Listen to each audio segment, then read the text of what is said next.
दोस्तों, आपने part one में देखा कि इंडिया में एक नया जीएसटी रिफॉर्म आया है। लेकिन सवाल ये है, सरकार ने ये चेंज अभी क्यों किया? आइए पूरी कहानी समझते हैं। 2017 में जब जीएसटी लॉन्च हुआ था, तब कहा गया था कि वन नेशन वन टैक्स, एक सिंपल सॉल्यूशन जो इंडिया के कॉम्प्लिकेटेड टैक्स सिस्टम को इजी बना दे। लेकिन जल्दी ही प्रॉब्लम शुरू हो गए। Multiple tax slab, confusing rules और हेवी पेपर वर्क के कारण जीएसटी को मुश्किल बना दिया गया। सबसे ज्यादा परेशान हुए वो थे छोटे बिजनेसेस। फाइलिंग और रिटर्न के चक्कर में उनका ज्यादा वक्त चला जाता था।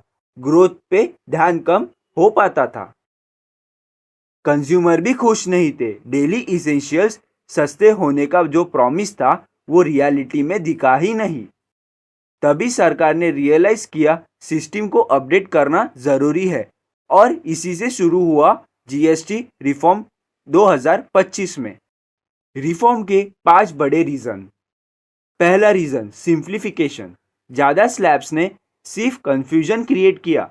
अब जीएसटी को सिंपल और यूजर फ्रेंडली बनाया जा रहा है।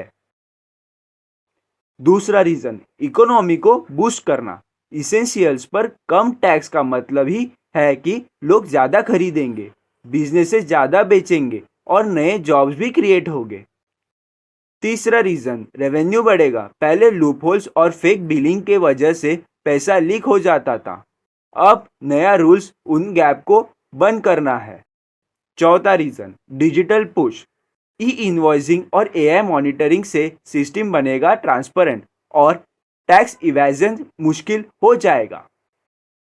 पांचवा reason, future ready GST. India अब धीरे धीरे एक सिंगल यूनिफॉर्म जीएसटी रेट की तरफ बढ़ रहा है, जैसे डेवलप्ड कंट्री में होता है। रिफॉर्म का इम्पैक्ट, कंज्यूमर के लिए मतलब सस्ते डेली नीड्स और फेयर प्राइसिंग। बिजनेसेस के लिए कम पेपर वर्क, फास्ट रिफंड और स्मूथ ऑपरेशंस। और सरकार के लिए ज़्यादा रेवेन्यू, क्लीन सिस्टम और एक स्ट्रॉन्ग ग्लोबल इमेज।